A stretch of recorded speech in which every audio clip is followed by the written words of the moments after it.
గ్రంథము 5వ అధ్యాయం.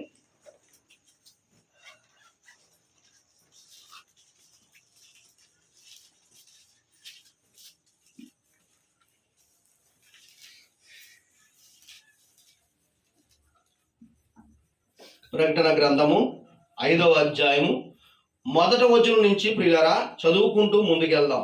మరియు లోపటను వెలుపటను వ్రాత కలిగి 7 ముద్రలు గట్టిగా వేసి ఉన్న 7 ముద్రలు గట్టిగా వేసిన ఒక గ్రంథము సింహాసనమందు. ఏటమ్మది 7 ముద్రలు ఏం చేశారట? 7 ముద్రలు గట్టిగా వేసిన గ్రంథం అంట. ఈరోజు ఒక అద్భుతమైన పాఠం మనం తెలుసుకుందాం ప్రియులారా. ఏంటంటే 7 ముద్రలు అంటే ఇప్పుడు సపోజు ఇంట్లో ఏదైనా విలువైన వస్తువులు ఉన్నాయనుకోండి, మనం ఏం చేస్తాం? తాళం చేసి తాళం కప్పకే మరలా గట్టిగా లాగి చూస్తాం, అనుమానం వచ్చి, అవునా కదా? ఒకవేళ వేసామా లేదా? ఒక ఇంట్లో సపోజు బీరువాలో 10 కాసులు బంగారం ఉందనుకోండి, మనం బీరువాకి తాళం వేస్తాం, మరలా ఏం చేస్తాం? చెక్ చేస్తాం. బీరువాకి తాళం వేసి ఫస్ట్ ఏం చేద్దామమ్మా? బీరువాకి తాళం వేసి చెక్ చేద్దాం. అలాగే బయట కూడా ఇంటికి కూడా తాళం వేస్తాం. మరలా బయటకు వచ్చి ప్రహారీకి గేట్ ఉంటుంది, ప్రహారీ గేటుకు కూడా తాళం వేస్తాం. ఎందుకని? ఇన్ని తాళాలు ఎందుకు అమ్మా? ఇన్ని తాళాలు ఎందుకు? ఇన్ని తాళాలు ఎందుకమ్మా?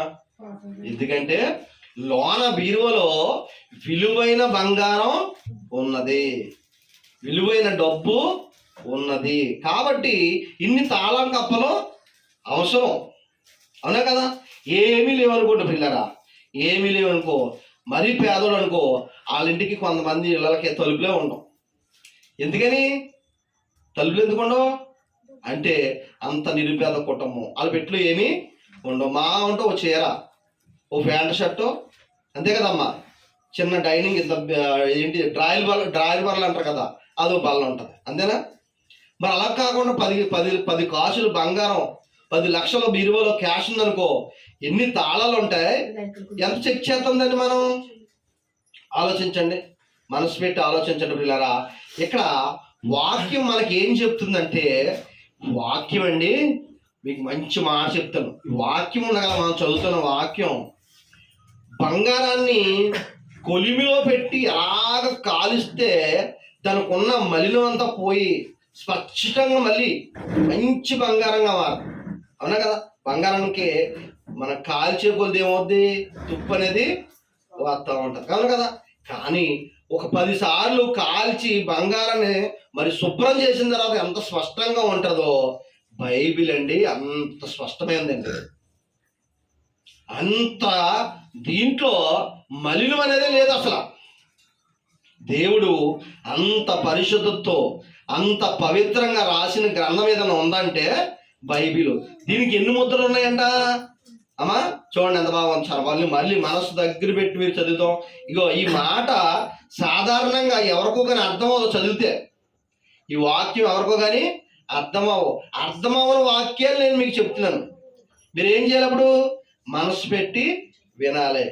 నేను కూడా వేరే ఏదో 2 పెట్టకథలు చెప్పేసి ఎదరికి కాలమానం నేను గడిపించేచ్చు, కానీ అలా చెప్పను నేను. మీరు బాగా గమనించాలి, చూడండి ఒకసారి, మీకు అలా చూస్తుంటే అర్థం అవ్వాలి మీకు నేను చెప్పే మాటలు.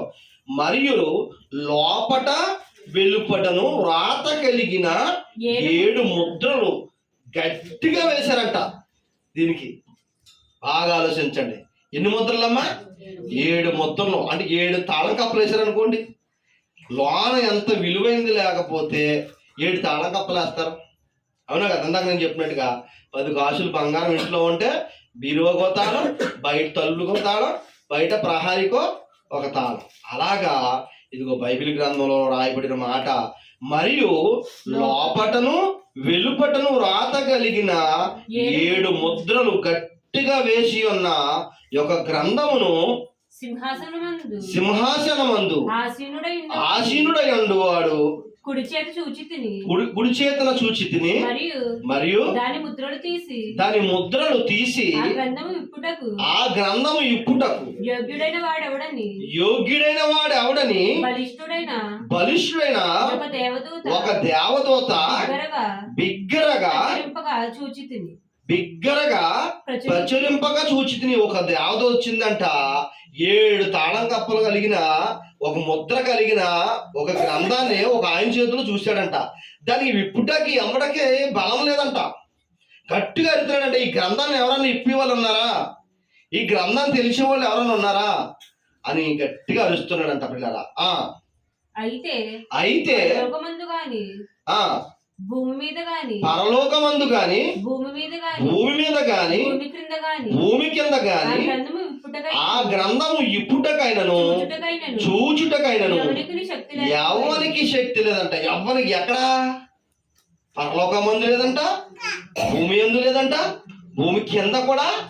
అసలు ఆ గ్రంథాన్ని విప్పడానికి, ఆ ముద్రలు ఆ తాళం కప్పులు తీయడానికి ఎవరికే శక్తి లేదంట. కీటమహైతే ఇద్దరు ఏముంది అసలు, ఏమి రాయిందండి, ఏమి రాయబడి ఉందంట అసలు. ఇంకా కింద చదువుతుంది, అంత బాగుంటుంది చూడండి. ఆ గ్రంథము ఇప్పుటకైనను చూచుటకైనను యోగ్యుడు ఎవడను కనబడినందున నేను బహుగా ఏడ్చుచుంటిని. ఆ పెద్దలలో ఒకడు ఏడవకము, ఇదిగో దావీదునకు చిగురైన యోధా గోత్రపు సింహము 7 ముద్రలను తీసి ఆ గ్రంథమును విప్పుటకై జయము పొందారంట.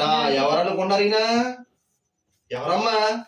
యోధా గోత్రపు సింహం యేసుక్రీస్తు ప్రభు. దేవునికి మహిమ కలుగును గాక. హల్లెలూయా. ఈ గ్రంథం విప్పడానికి ఒక ఆయనకి యోగ్యత ఉందంట.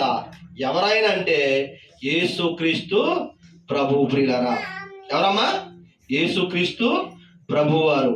ఈ గ్రంథాన్ని విప్పడానికి యోగ్యులు ఎవరున్నారా అని చూచినప్పుడు పరలోకమందు లేరంట, భూమి యందు లేరంట, ఒకే ఒక్క ఆయన వెతికితే చూస్తే కనపడ్డాడంట. ఆయనే యోధా గోత్రపు సింహం. చదువమ్మా. మరియు సింహాసనమునందును ఆ 4 జీవులకును పెద్దలకును మధ్యను వధింపబడినట్లు నుండిన గొర్రె పిల్ల నిలిచి ఉండినట చూచి తిని. ఆ గొర్రె పిల్లకు 7 కొమ్ములను 7 కన్నులను ఉండెను. ఆ కన్నులు భూమి అంతటా పంపబడిన దేవుని 7 ఆత్మలంట. మీకు అర్థమైందమ్మా? ఒక పొట్టేలు అనుకో, గొర్రె కంట. ఒక గొర్రెకి ఏమున్నాయంటమ్మా? 7 కొమ్ములను 7 కన్నులను ఉన్నాయంట. అవన్నీ ఏంటంట? 7 ఆత్మలంట. 7 ఆత్మలంటే ఏంటి అనుకుంటున్నారు అమ్మా? ఏంటో చెప్పనా? మీకు మంచి మాట చెప్తున్నాను. నా వాక్యంలో చాలా విషయాలు బయటకు వస్తూ ఉంటాయి, మీరు గమనించి పట్టుకోవాలి ఆ మాటలో. 7 ఆత్మలంట. మీకు మంచి మాట చెప్పనా? బైబిల్ గ్రంథంలో రాయబడి ఉంది. ఏంటో తెలుసా? మనము వాక్యం, నేను చాలా మందికి ఒక మాట చెప్తూ ఉంటాను, ఇంటింటికి వెళ్ళమ్మా మరి ప్రార్థన రండి, మీరు ప్రార్థన రండి అని నేను చెప్తూ ఉంటాను. అలాగే చాలా చోట్ల సేవకులు వాక్యాన్ని ప్రకటిస్తూ ఉంటారు. ప్రకటించే సేవకులు మంచివారు ఉన్నారు, చెడ్డవారు ఉన్నారు. నిజంగానండి, వాక్యం సరిగ్గా విభజించి చెప్పే సేవకులు, వాక్యవంతమైన సేవకులు అండి, వాక్యాన్ని వింటే, వాక్యం వాళ్ళు విని దేవుని పాదాల దగ్గర నేర్చుకున్నప్పుడు అండి వారి హృదయం సదును చేయబడుతుంది, వారి హృదయం కడిగి వేయబడుతుంది. వారు చదివే కొద్దీ ఆ మంచి మనసుతో వాక్యాన్ని చదువుతారేమో, ఆ చదివినప్పుడు ఆ మనసు ఏమో తెలుసమ్మా, పవిత్రంగా మారిపోద్ది. ఒక్కసారి మనసు మారాక 24 క్యారెక్టర్ బంగారంలాగా అయిపోద్దమ్మా మనసు. అలా చదివిన వాళ్ళు వాక్యం చెప్తారు కదా, అలా చదివి వాక్యం చెప్తారు కదా, ఆ వాక్యం చెప్పేవారు చెబుతున్న వాక్యాన్ని శ్రద్ధగా పాటిస్తారా, పాటించకూడదా? ఎప్పుడైతే మనసు మార్చుకుని వాక్యం చెప్తారో ఆ వాక్యాన్ని వాళ్ళు పాటిస్తారు, ప్రజలకి పాటించమని చెప్తారు. అలా వాక్యాన్ని ప్రకటిస్తున్న మంచి సేవకులు ప్రియులరా చెబుతున్నప్పుడు అండి వాక్యని వినకుండా పక్క చెవులు పెడతారు. మోటార్ సైకిల్ అడ్డిపోవాలి ఉన్నారు, చైన్లు అడ్డిపోయి ఉన్నారు, కానీ తర్వాత దొరికేస్తారు. తీరా అక్కడ ఏముంది? సీసీ కెమెరా ఉంది. దాన్ని పోలీసు వారు పెట్టిన పేరేంటి తెలుసా? నిఘా నేత్రం. ఏంటమ్మది? నిఘా నేత్రం. ఎలాగైతే గవర్నమెంట్ వారు, ప్రభుత్వం వారు సీసీ కెమెరాలు పెట్టారో అలా దేవుడు మనకి నిఘా నేత్రం అనేది పెట్టాడు. ఏంటయ్యి? ఇగో 7 కళ్ళంట. ప్రకృతిలో ఉన్నవన్నీ కూడా ఏంటంటే నిఘా నేత్రాలు. నువ్వు ప్రార్థన చేసుకుంటున్నావా? సేవకులు చెప్తున్న మాటలు వింటున్నావా? విన్న తర్వాత విన్న మాటలను ఆచరిస్తున్నావా? పాటిస్తున్నావా? మారు మనసు కలిగి ఉన్నావా? మారు మనసు కలగకుండా ఉన్నావా? ఈ అన్నిటికి దేవునికి సాక్ష్యం చెప్పడానికి నిఘా నేత్రం ఒకటి పనిచేస్తుంది నీ మీద. ఏం పని చేస్తుందమ్మా? నిఘా నేత్రం పనిచేస్తుంది. చదువు ఎంతమంది మాట. ఆ కన్నులు భూమి మీద అంతటికి పంపబడిన దేవుని 7 ఆత్మలు. ఆయన వచ్చి సింహాసనమునందు ఆసీనుడైండు వాణ్ణి కుడి చేతిలో నుండి ఆ గ్రంథమును తీసుకుని ఆయన దానిని తీసుకున్నప్పుడు ఆ 4 జీవులను చాలమ్మా. ఇదే మాట, ఇలాంటి మాట యెహెజ్కేలు గ్రంథంలో ఒక రాయబడి ఉందండి. ఈ మాట దీన్ని ప్రకటన గ్రంథాన్ని పోల్చి, ప్రకటన గ్రంథమును పోల్చినట్లుగా యెహెజ్కేలు గ్రంథంలో ఉంట. చూడండి ఒకసారి 2వ అధ్యాయం 7వ వచనం ఎంత బాగుంటో చూడండి మాట.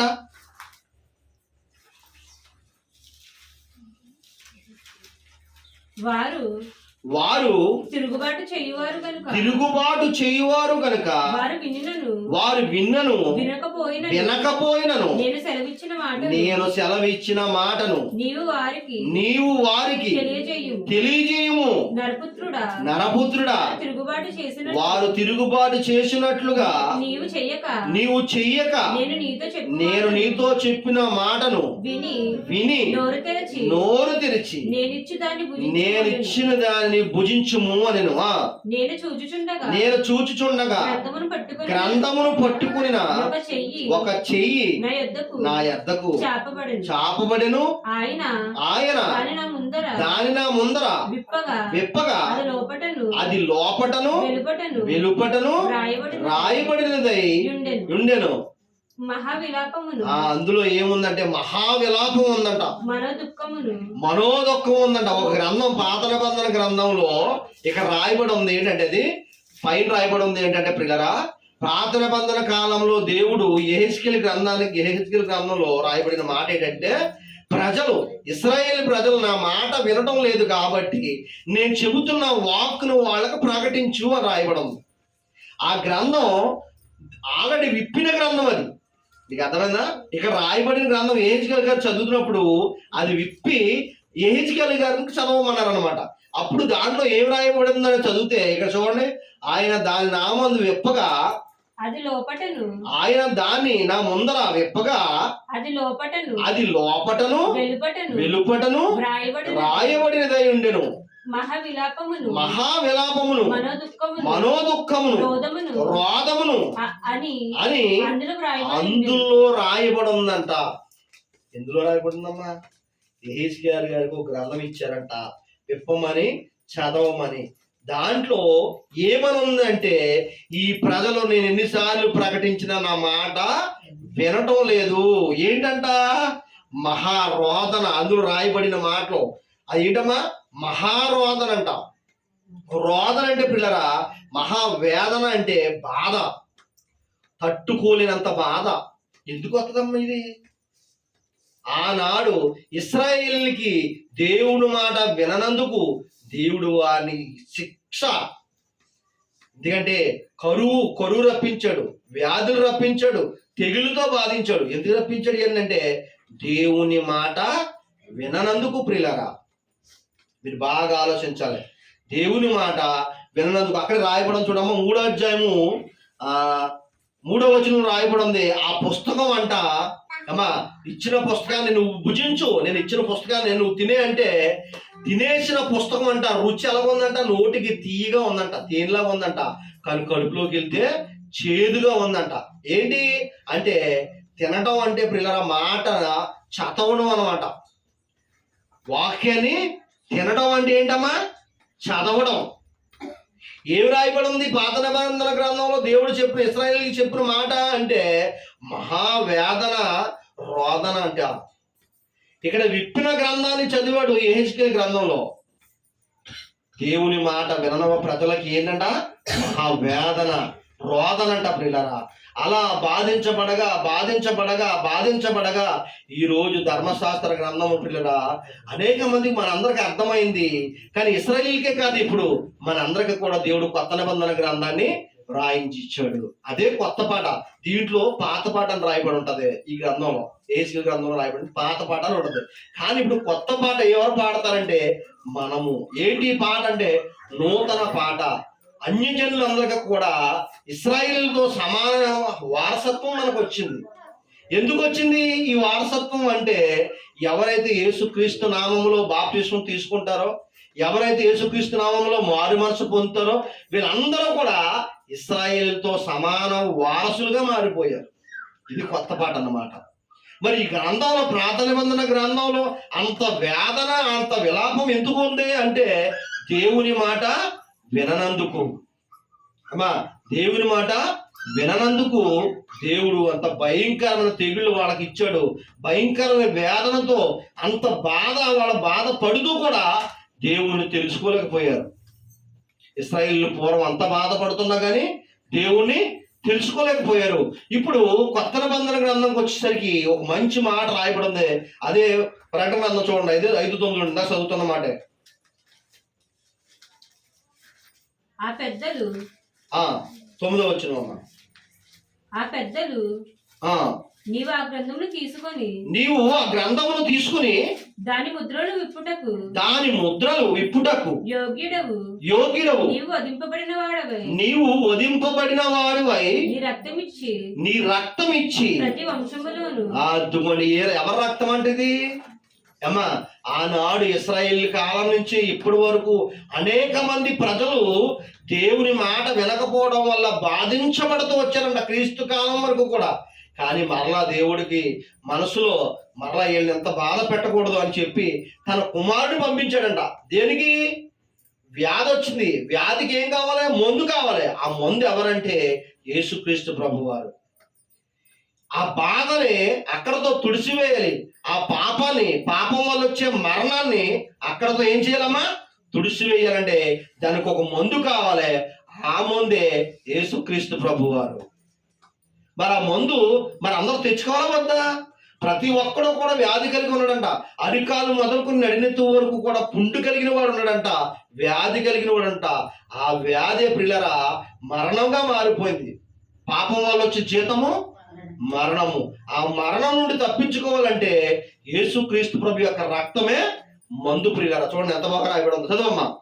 ఆ పెద్దలు నీవు ఆ గ్రంథములు తీసుకొని ఆ పెద్దలు నీవు ఆ గ్రంథమును తీసుకొని దాని ముద్రలు విప్పుటకు యోగ్యుడవు నీవు వధింపబడిన వాడవై నీ రక్తమిచ్చి ప్రతి వంశములోను ఆయా భాషల మాట్లాడే వారిలోను ప్రతి ప్రజల్లోను ప్రతి జనములోను. అమ్మా, ఏమైనా కులభేదం ఉందా? చాలా మంది అంటారు కదా, ఇశ్రాయేల్లో ఒక సేవకుడు వచ్చాడంట. ఇజ్రాయేల్ నుంచి వచ్చేవాడికి తండోపతండ్రులకు వెళ్ళిపోతారు మనోళ్ళు. ఇశ్రాయేల్ని ఎప్పుడు చూడక మనోళ్ళు ఇశ్రాయేల్ నుంచి పాస్ట్ వచ్చినాక పరిగెత్తు. ఎంతకు నిజానికైతే ఇశ్రాయేల్లే యేసుక్రీస్తు ప్రభుని సిలువ వేసింది. యేసుక్రీస్తు ప్రభు యొక్క బంధువులే ప్రభుని సిలువ వేశారు. యేసుక్రీస్తు ప్రభుని దేవుడిగా నమ్మనందుకు చాలా మంది ఇశ్రాయేలు ఇప్పటికే ఉన్నారంట. ఎంత నబ్బులు ఎవరో తెలుసా? అన్యజనులుగా మనమే. యేసుక్రీస్తు ప్రభుని అంగీకరించిన వారు, బైబిల్ని ఎక్కువగా ఇష్టపడిన వారు, బైబిల్ని ఎక్కువగా అంగీకరించిన వారు ఎవరంటే మనందరమే. ఎవరము? ఇంత ముందు అన్యులుగా ఉన్నవారము ఇప్పుడు క్రీస్తులోకి చేర్చబడిన వారము. అర్థమైందమ్మా? ఇప్పుడు ఇశ్రాయేల్ గొప్పోళ్ళ, మన గొప్పోళ్ళం, మనం గొప్పోళ్ళం అంటే ప్రభు రక్తంలో కడిగిబడిన వారందరూ కూడా ఇశ్రాయేల్ కంటే గొప్పవారితో సమానమే. ఇశ్రాయేలుతో సమానం అనుకోండి. పోనీ ఇది ఇక్కడ రాయబడం చూడండి ఎంత బాగుందో మాట చూడండి. ఆ పెద్దలు నీవు ఆ గ్రంథమును తీసుకుని దాని ముద్రను విప్పుటకు యోగ్యుడవు యోగ్యుడవు నీవు వధింపబడిన వాడివై నీవు వధింపబడిన వాడివై రక్తమిచ్చి నీ రక్తమిచ్చి ప్రతి వంశములోను ఆయా భాషలు మాట్లాడు ప్రతి ప్రజల్లోను వారిలోను ప్రతి ప్రజల్లోను ప్రతి జనములోను దేవుని కొరకు మనుషులను కొని మా దేవునికి వారిని ఒక రాజ్యముగాను యాజకులుగాను చేసితివి. దేనితోనమ్మా? దేంతో కొన్నాడు తెలుసా ప్రభు? ఆయన రక్తం ఇచ్చి. దేంతో కొన్నాడమ్మా? ఆయన రక్తం ఇచ్చి. ఎంత గొప్పడు చూడండి. మన పాపాలు కడగివేయాలంటే ఏ రక్తం అవసరం? గొర్రెపిల్ల రక్తం అంటే యేసుక్రీస్తు యొక్క రక్తం. పిల్లరా, సేవకులు చాలా మందికి అమ్మా వాక్యం చదివి ప్రజలకి బాగా చెప్పాలనే ఆలోచన చాలా తక్కువ మందికి ఉంటది. ఓ సేవకుడు అంట ఏమా, ఒక సేవకుడు వాళ్ళ సంఘంలోకి వచ్చి విశ్వాసింటికి వెళ్ళాడంట. విశ్వాసింటికి వెళ్ళి ఏదో బాగోపోతే చూడడానికి వెళ్ళి లేదా రాలేదని వెళ్ళి పలకత్తకి వెళ్తారు కదా. వెళ్ళినప్పుడు ఆ విశ్వాసం మన వారం రాలేదు పాపం, ఏదైనా జ్వరం చేసిందో ఏంటో పాపం అని వెళ్ళి ఒక సేవకుడు, మంచి సేవకుడు ప్రార్థన చేద్దామని వెళ్ళాడంట. వెళ్ళేవాడికి ఆవిడ గుమ్మం కాడ కూర్చుందంట. అమ్మ ప్రార్థనకు రాలేదే అని అడిగాడంట. అయ్యగారు కొద్దిగా నీరసంగా ఉండి రాలేకపోయినండి. అయ్యగారు ఓకే అయితే ప్రార్థన చేస్తానమ్మని చెప్పి ప్రార్థన చేసిన తర్వాత అయ్యగారు ఎంత అన్నం తినేసి వెళ్ళండి అన్నట్టు. తినాలా వద్దా? తినపోతే ఏమంటారు మనోళ్ళు? మామూలుగా సాధారణంగా పాస్టర్ గారి ఇంటికి వచ్చాక తినలేదనుకో, అంటే మేము తక్కువ స్థాయి వాళ్ళమని, డబ్బు లేని వాళ్ళమని మా ఇంటికి వచ్చి పాస్టర్ గారు కనీసం మంచినీళ్ళు కూడా తాగలేదు అనుకుంటారు. అనుకోరమ్మా చాలా మంది. తింటేనేమో అమ్మో మా పాస్టర్ గారు సరిపెట్టలేమంటారు కొంతమంది. అంటారా? అవునా? అంటే ప్రజలు నానా రకాలుగా అనుకుంటారు. మంచోళ్ళు అయితే పాపము మరి సేవకులను ఆదరిస్తారమ్మా. నిజమే, మంచోళ్ళు చాలా మంది నేను చూశాను.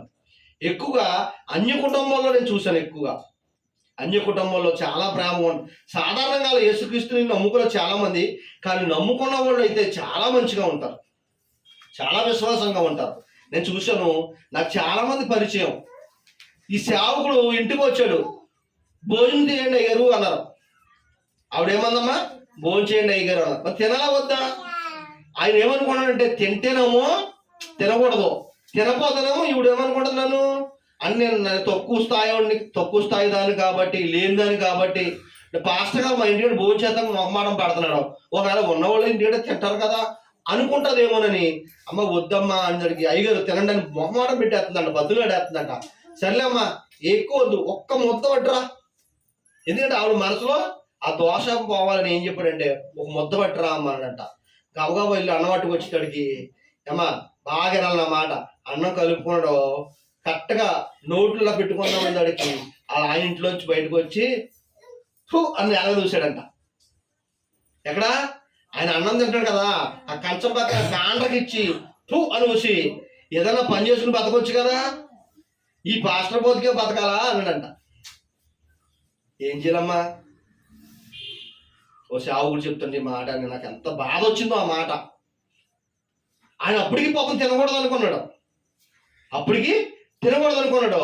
తినకపోతే మళ్ళీ ఆవిడ బాధపడుతుంది కదా, ఆవిడ బాధపడద్దు అని చెప్పి అన్నం కలుపుకుని ఒక ముద్ద అలా నోట్లో పెట్టుకున్నాడు. ఆవిడకి కాండ్రకిచ్చి అని కూర్చాడంట ఉమ్ము. అలా ఆయన లోన నుంచి బయటకు వచ్చి ఎలా పని చేసుకుని బతకొచ్చు కదా అనేదానికి ఆయన కళ్ళంటే నీళ్ళకి ఎర్రమని తిరిగేసినాయి అంట. అన్నం ఊసేస్తే తినకపోతే ఆవిడ బాధపడద్ది, తిడితేనేమో ఈయన ఇలాగన్నాడు. ఏం చేయాలి? అప్పుడు ఆ ముద్ద నోట్లో పెట్టి మింగేసి మంచినీళ్ళు తాగి లెగిసిపోయి ఏమనలేదంట, కన్నీళ్ళు కార్చుకుంటూ వెళ్ళిపోయాడంట. అప్పుడు ఆయన అన్నాడంట, ఇంట్లోంచి వచ్చి కాంటకి చుమ్మూసాడు కదా, ఆయన అన్నాడంట అలా ఆవిడతో, మీ పాస్టర్ గారు మంచోడే అన్నందుకు కోపం కంచం విసిరేసి నన్ను ఏదో అనేసి వెళ్ళిపోతాను అనుకున్నాను, కానీ ఏమనకుండా వెళ్ళిపోడు, మంచోడే మీ పాస్టర్ గారు అన్నాడంట. ప్రియులరా, ఒక్కొక్క గుండె కదలాలంటే ప్రభువులు స్థిరత్వం కలిగి ఉండాలి. సేవకులు ఎలా ఉండాలి? స్థిరత్వం కలిగి ఉండాలి. వాక్యం బాగా సాధన చేసి ఉండాలి, నీతిగా ఉండాలి. దేవుడు యేసుక్రీస్తు ప్రభు వారు ఆయన్ని పిడుగుద్దులు గుద్దుతుంటే ఒక్క మాట మాట్లాడారా? ప్రభువారు పిడుగుద్దులు గుద్దుతుంటే ప్రభువుని ఒక్క మాటలు మాట్లాడా? ముఖం మీద కాండ్రించి ఉమ్మెత్తుంటే ఎక్కడ కూర్చారు? ముఖం మీద ఊస్తే లోకాలను కలిగించిన దేవుడు ఒక్క మాట మాట్లాడా? ఇలా తుడుచుకుని ప్రియులారా ఆ శిలువును మోసుకుంటూ వెళ్ళిపోయాడు. ఆయన మనం నేర్పుతున్న పాఠం ఏంటనుకున్నారు? తగ్గించుకుని ఉండాలి. సేవకులైన మేము తగ్గించుకుని ఉండాలి, విశ్వాసులైన మీరు కూడా తగ్గించుకుని ఉండాలి. అలా తగ్గించుకున్నప్పుడు పక్కనున్న ఒక ఆత్మ మారు మనసు పొందుతుంది. ఎందుకు అనుకున్నారు? ఎందుకు పొందుతుంది అంటే మన క్రియలు చూసి, మన ప్రవర్తన చూసి పక్కనున్న వారు మారతారు పిల్లరా. ఇదివరకు అదే జీవితం గడిపి దేవుళ్ళలోకి వచ్చా కూడా ఇదే బ్రతుకు బ్రతికితే పక్కనున్న వాళ్ళు మనం చూసి వాళ్ళు ఏమైపోతారు ఆలోచించండి. ఇదిగో ప్రభు రక్తం అంట మనందరికి ఏంటంట? పాపానికి విరుగుడు. పాపానికి విరుగుడు ప్రియులరా. ఇలాంటి సేవకులు నిజాయితీగా ఎంతో విశ్వాసంతో ప్రియులరా ఎన్నో చోట్ల సత్యవాక్యాన్ని ప్రకటించారు. ఈరోజు ఈ వాక్యం మన దాకా వచ్చిందంటే అలాంటి ఎంతో మంది త్యాగమూర్తులు అలా త్యాగం చేయబట్టి, వాక్యాన్ని కష్టంతో ప్రకటించబట్టి ఈ రోజున అలాంటి గొప్ప సాక్ష్యాలు మనం చెప్పుకుంటున్నాం. అవునా కదమ్మా? కాబట్టి ప్రియులరా ఇదిగో దేవుని వాక్యాన్ని మనసులో పెట్టుకోండి. ఈ వాక్యం అంట 7 ముద్రలు కలిగిందంట. దీంట్లో పూర్వకాలం మహావేదన బాధ ఉందంట. తనంతట తీసివేయడానికి యేసుక్రీస్తు ప్రభు వారు మన కోసం భూమి మీదకి వచ్చాడు పిల్లరా. ఆ పాపాన్ని, ఆ శాపాన్ని ఆయన భుజం మీద వేసుకున్నాడు. ఈ కొత్త నిబంధన అర్థం ఏంటంటే పిల్లరా, ఎవరైతే మారు మనసు పొందారో, ఎవరైతే బాప్తీసం తీసుకుంటారో వాళ్ళ మీద ఉన్న పాపాలన్నీ కూడా తీసివేయబడతాయి, తుడిసివేయబడతాయి.